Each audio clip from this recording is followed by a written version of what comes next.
April 9. புனித வால்டேட் ரூடிஸ்.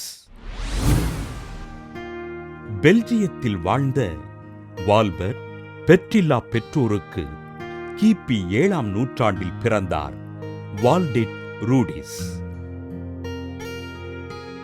மரியன்னையிடமும் ஆண்டவர் இயேசுவிடமும் பக்தியோடு இருந்த இவருக்கு இவரது பெற்றோர் வின்சென்ட் மெடல்கார் என்பவரை திருமணம் செய்து வைக்க இல்லற வாழ்வில் நுழைந்தார் வால்டேட் ரூடிஸ்.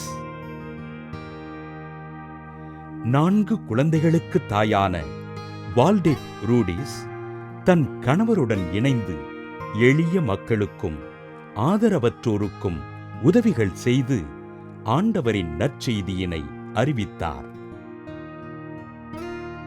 ஆண்டவரின் பணிகளை செய்து வாழ்ந்த இவரை பற்றி சிலர் அவதூறான கருத்துக்களை பரப்புதல் செய்ய மிகுந்த வேதனைக்கும் துன்பத்திற்கும் ஆட்பட்டார்.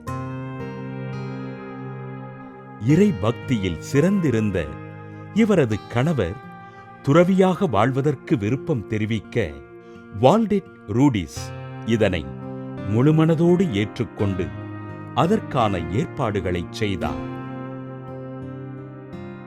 தனது வல்லமை மிகுந்த ஜெபத்தினால் பலரின் வேண்டுதல்களை இறைவனிடமிருந்து பெற்றுத் தந்த வால்டேட் ரூடிஸ் தன் உடைமைகள் அனைத்தையும் ஏழைகளுக்கு பகிர்ந்தளித்துவிட்டு துறவறம் பூண்டார்.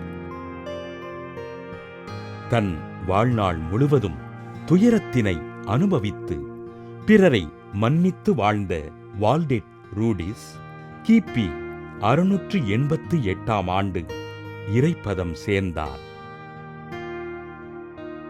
வால்டேட் ரூடிஸ் கல்லறையில் வேண்டி நின்ற மக்களுக்கு புதுமைகள் நிகழ திரு அவை இவரை புனிதராக உயர்த்தி போற்றியது. இன்று புனித வால்டேட் ரூடிஸ் திருவிழாவினை கொண்டாடுகின்ற நாம் நம்மை பற்றி புறம் பேசுகின்ற மக்களை மன்னித்து அவர்களை இறைவன் ஆசீர்வதிக்கும்படியாக ஜெபிப்போம்.